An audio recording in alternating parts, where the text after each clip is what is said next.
I am Jordan Edwards, and I'm a Trinidadian American from the Charles R. Drew University of Medicine and Science, and this is my elevated story. Yeah, it's funny. I never actually wanted to be like a doctor until maybe I was 8 or 9. I always wanted to be either a chef or an astronaut. We would also make trips to go to Trinidad. And a lot of times we would go visit some of my family members who were in the hospital and who were sick in Trinidad. And, I just remember walking in the hospital in Trinidad and just seeing how different it was from the facilities that we have here in the United States. And, I think that a lot of countries just like Trinidad are just so under-resourced in terms of healthcare.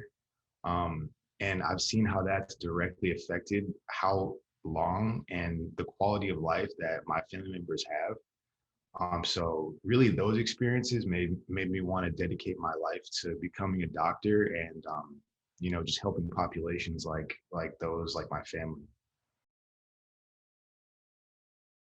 I actually never applied to med school straight from undergrad. I ended up taking about 2.5 or 3 years off, where I just really wanted to just get more experience and just make sure that applying to medical school was something that I really, really was sure about. So I spent 2 years as a medical scribe, where I took the notes for a group of 9 general surgeons in Tampa, Florida. And that was just a great experience just to work side by side with them every day, and really just get a good look at medicine from a first person perspective.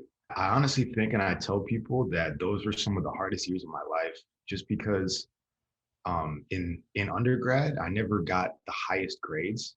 So even from then, I had a lot of doubts in myself about if I would ever be able to make it to medical school because of how competitive it is. But I just remember, talking to my parents and also through prayer, God telling me that, what I have and like the qualifications that I have don't matter, because his plan for me ultimately was to help others and help heal the world. So I had a lot of doubts every single day, but I just had to rely on my family and God to just kind of help pushing me forward and just give me the strength to actually go through with the plan. So I would say unexpected. Um, a lot of times in life, in general, we have this idea of how things are going to go, but it really never ends up working like that. And I think a lot of times we go through hard times, um, so that when other people go through a similar time, you can be there to help them through it and show them that although they've never been through anything like this before, that they can get through. So I would say unexpected. I think initially I never thought about the cost, um, just because maybe I knew how much it was and I didn't want to think about it.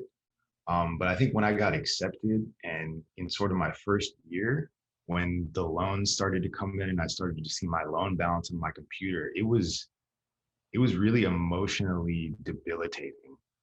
And I think it caused me a lot of stress. And it also put a lot of pressure on me to, perform all my exams, to study really diligently. So I think it was a lot of stress on me emotionally and mentally. And then with that being said, kind of like what we were talking about earlier, how there are such few Black men in medicine, it really put a lot of pressure on me, knowing that I had to do well, just not just because of that, but also because of the debt that I was in. So that was really, really tough on me. Yeah, I still remember when I opened up my phone or my email and I saw the letter. Honestly, it was just such a blessing because, like we talked about, the financial burden of medical school is just so great. And I think that the financial support just really means everything for me and my family. And I think also just knowing that a group of amazing doctors and such an elite organization believes in me, I think that really spoke volumes. And I'm going to do everything I can to help give back to the communities that have suffered for so long, from a healthcare standpoint.